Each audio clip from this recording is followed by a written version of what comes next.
Hey, what's up? Welcome back. Today we are looking way up high, and I hope nothing falls on us from there.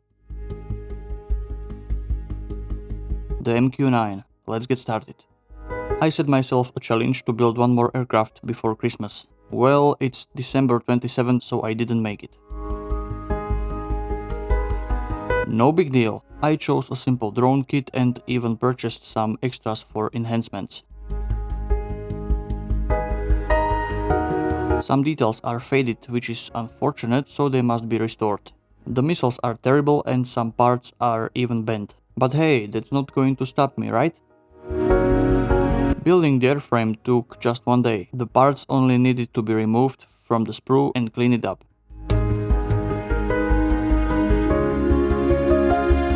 The alignment pins on the wings caused more trouble than they were worth.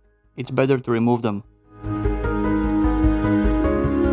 The main landing gear legs have a noticeable mold seam that needs to be removed.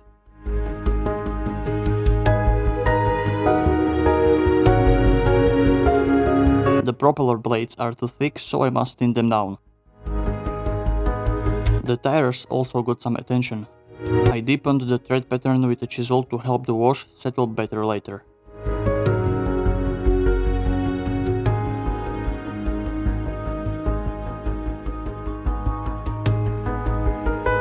It feels unusual to start a build with the landing gear base instead of the cockpit.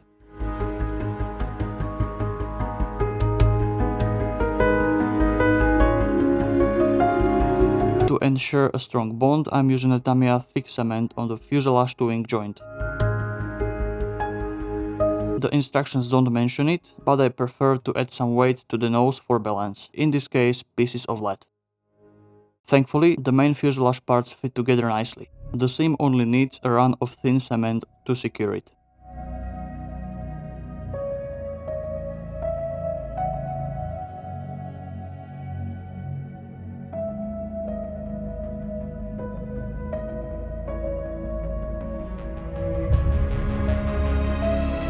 A noticeable gap formed at the wing to fuselage joint, so filler will be necessary. To avoid damaging the surrounding surface, I'll mask it off with tape. The filler needs to be applied deeply to prevent any pits from forming during sanding. For hard-to-reach areas, acrylic filler is ideal. It can easily be wiped off after drying.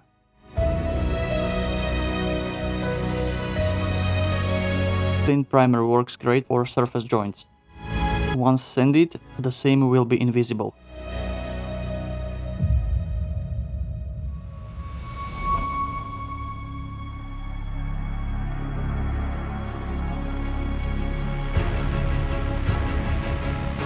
The model surface has a strange grainy texture, so it's time for more sanding.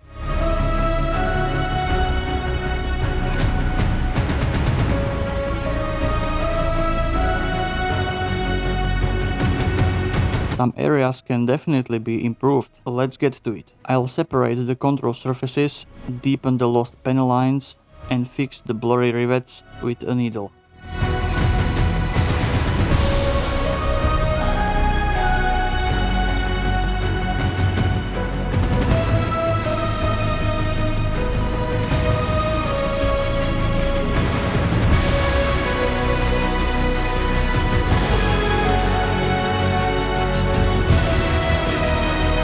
By the way, thin glue is great for cleaning up details. It dissolves plastic dust. Deformed rivets need fixing. I found it effective to fill them with primer, sand them down, and create new ones.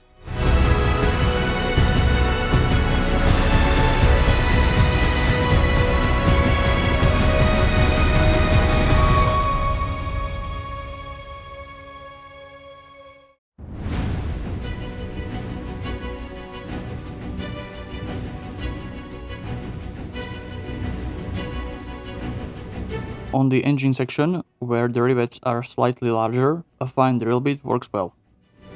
These rivets are also missing on the underside. To maintain proper spacing, I mark the positions on tape. After that, creating new rivets is a breeze.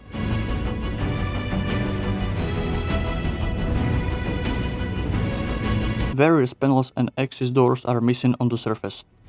To determine their exact placement, I use a compass. A real photo of the drone can be scaled down to the model's size in Photoshop, providing all the necessary dimensions.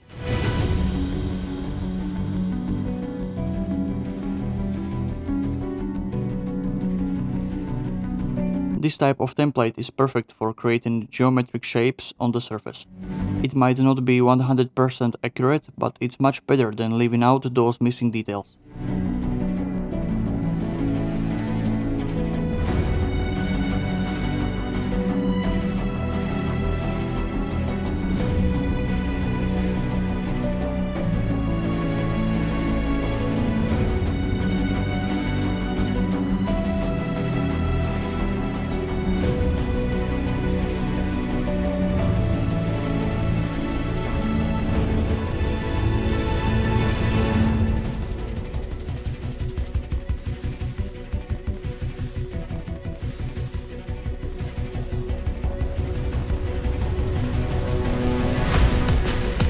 It's easy to add a bulb into the position light covers.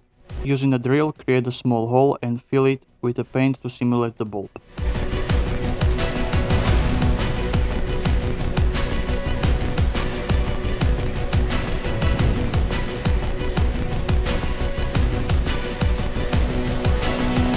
The covers need sanding because they don't fit perfectly. After sanding, they are completely scratched up and require polishing.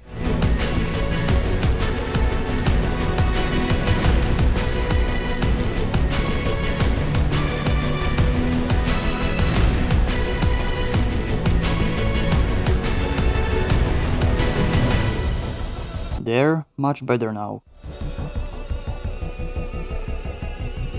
I use the same construction techniques for the accessories.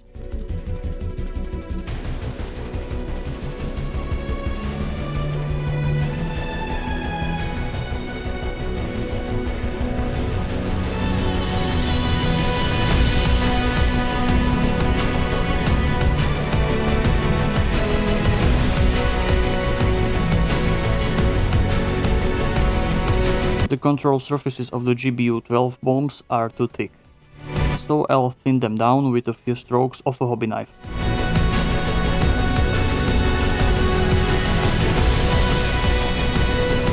Just a few more details to add to the pylons.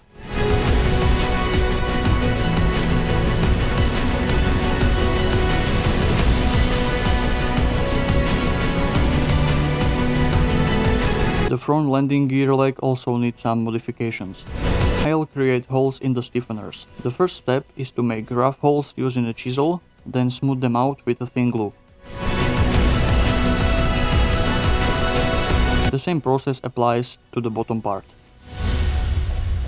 I also need to add a hydraulic hose. The brackets can be easily made from thin tubing heated over a candle. The hose itself can be simulated using a thin wire.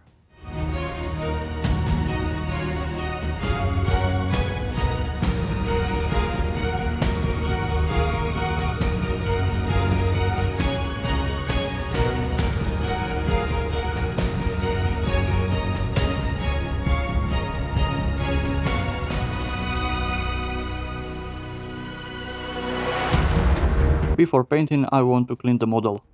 This will help the paint adhere much better. I'll go over the entire model with a cloth and isopropyl alcohol to remove any grease. Then we can start painting. First, I'll apply a black primer to unify the surface. The primer will provide a good foundation for the subsequent layers.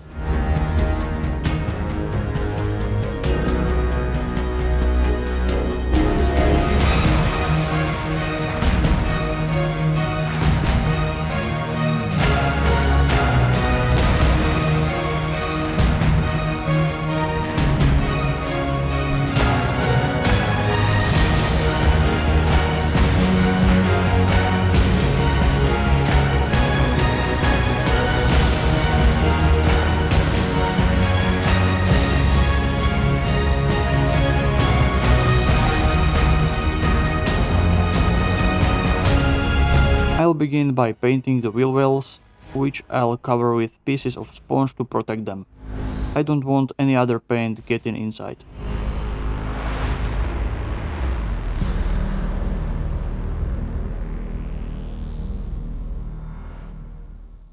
This repair will be a two-tone scheme and I don't want any overspray. For masking the curved shapes, elastic tape works really well.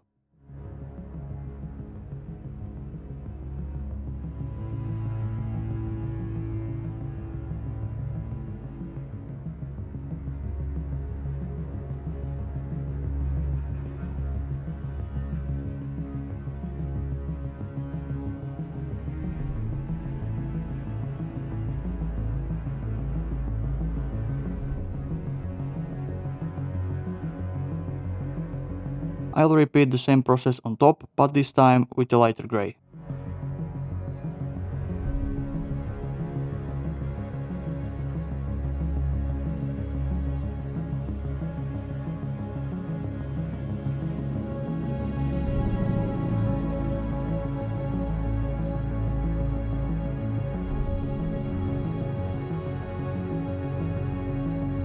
The plan is to display the model parked on a base. When parked, they have covers installed on the various intakes, which I will need to create. I'll easily trace the shape onto tape and then I'll make a plastic part based on that. It doesn't have to be perfectly precise, as the putty will take care of the rest.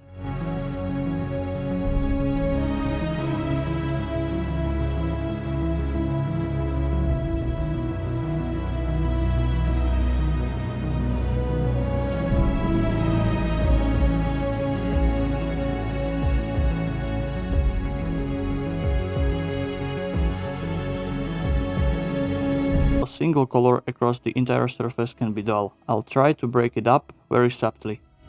I'll spray a very thin dark grey over the panel lines and the details, then tone it down with the original shade. However, I won't overdo it. These machines don't show heavy weathering.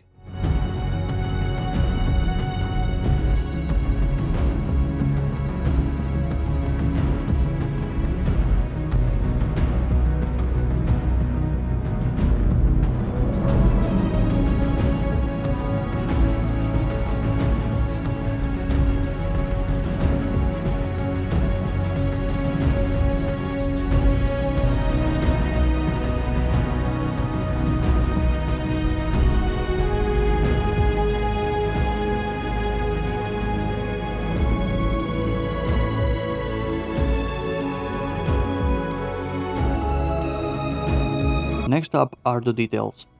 It's always a good idea to rely on reference photos.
I spray a layer of glossy varnish over a whole model. This creates a good base for the wash and decals. Once they properly adhere, they shouldn't silver or peel off.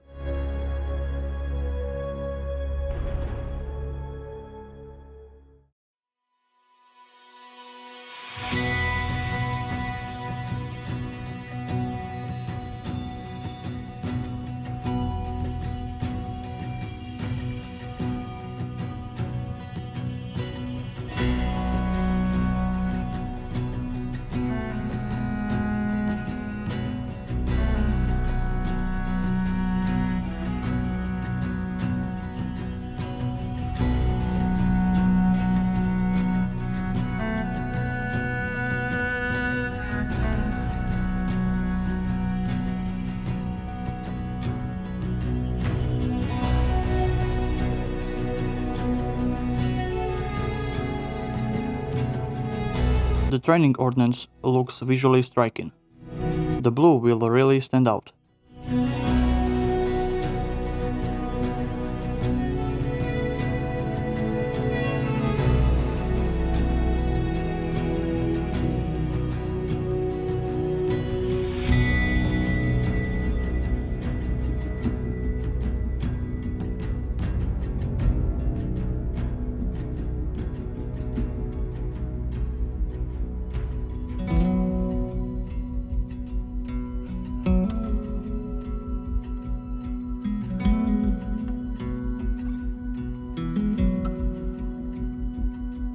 The 3D printed Hellfire is far superior to the one included in the kit.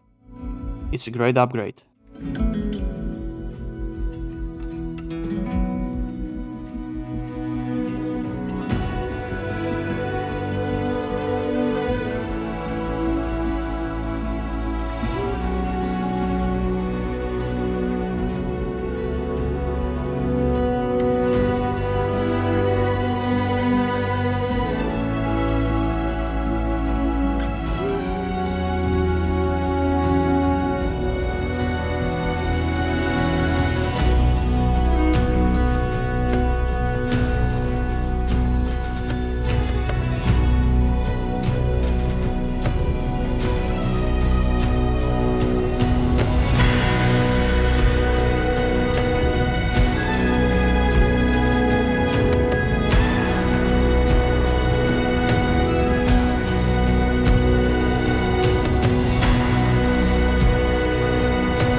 There shouldn't be any issues with the decals since they are printed by cartograph. They are applied using a classic method.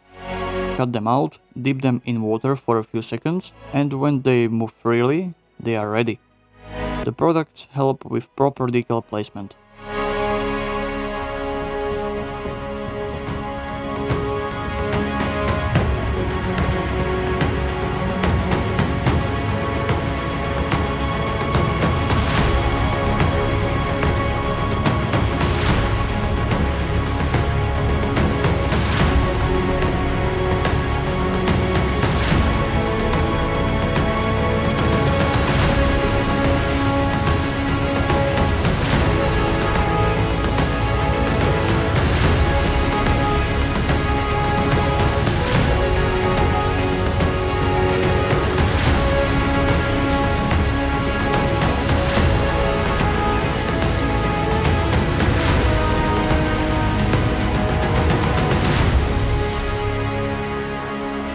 Where the decal crosses deep pen lines, it's a good idea to cut it to ensure it settles better. After drying, the decals received a layer of gloss varnish to protect them from damage.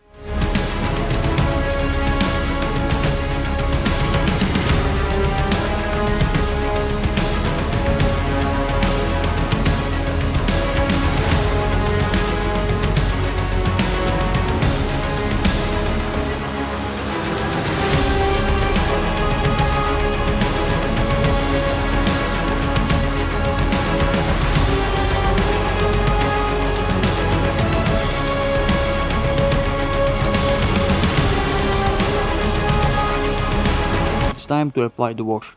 I use a dark grey shade, applying with a brush around every detail and into each recess. The glossy varnish helps the wash spread well and allows for easy removal of excess. Around the control surfaces I apply black wash to create a sense of depth. The effect of the paint being drawn from the brush onto the model is quite interesting. Who needs an airbrush?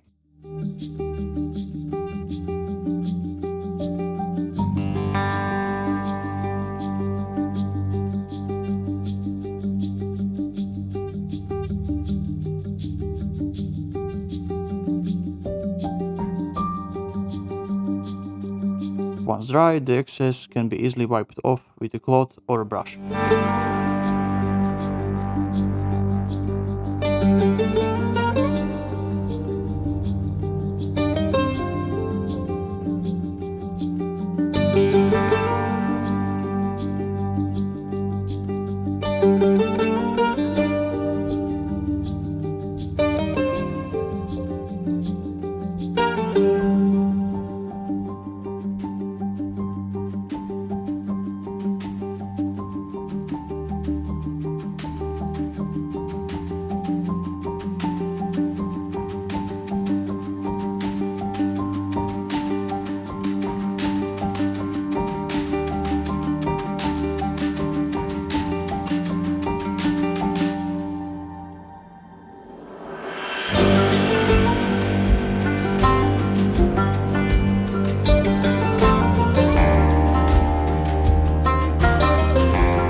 The matte varnish layer will significantly reduce the gloss and unify everything.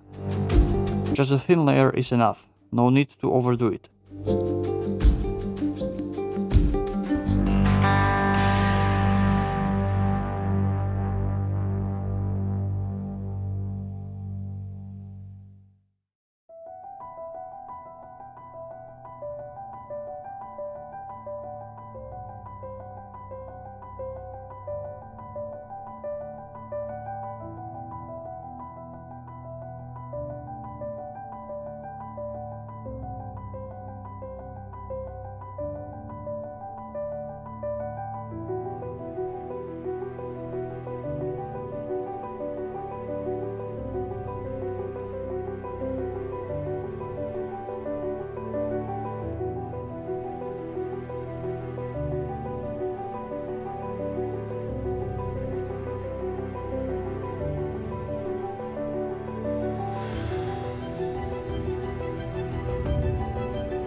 The matte surface is perfect for working with oil paints. I'll create subtle dirt around all the covers and hatches where movement by the crew has left marks. Similarly, I apply it on top and around the fuel tank caps. I'll dot the oil paint onto the surface and blend it with a brush and thinner. Reference photos of the real machine are extremely helpful here.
I want the pylons to be a bit dirtier for more surface variety.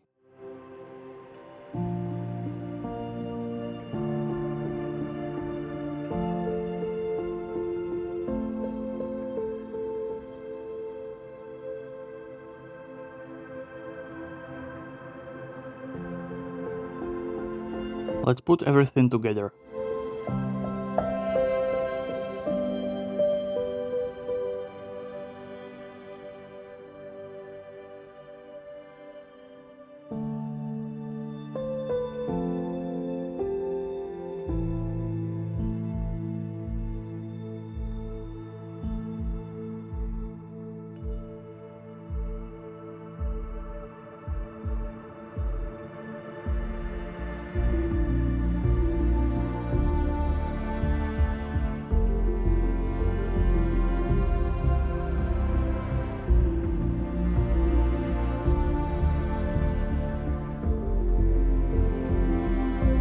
A few small sensors on the aircraft nose to finish it off.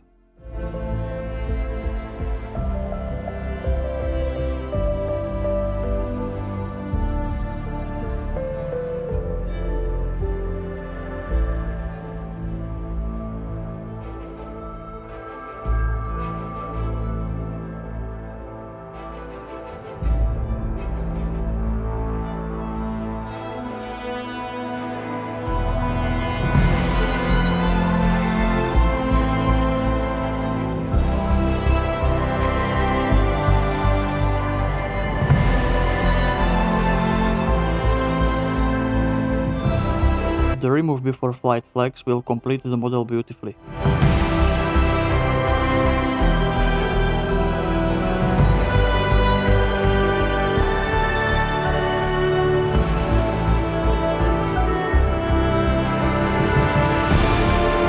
I once again checked the positions of the cables using photos.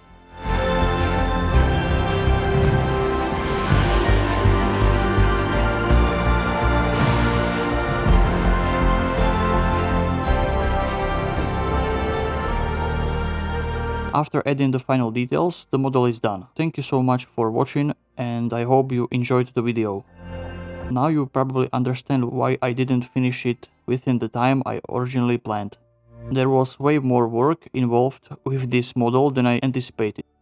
Despite that, I enjoyed the build and I am happy to have such an unusual aircraft in my display case. A big thanks goes especially to my supporters on Patreon. Thank you for your support. If you'd like to support me too, click in the link in the description. You'll find lots of interesting content like almost daily updates from the workbench, high quality photos of models or videos without ads and with early access. I appreciate any support. See you in the next one.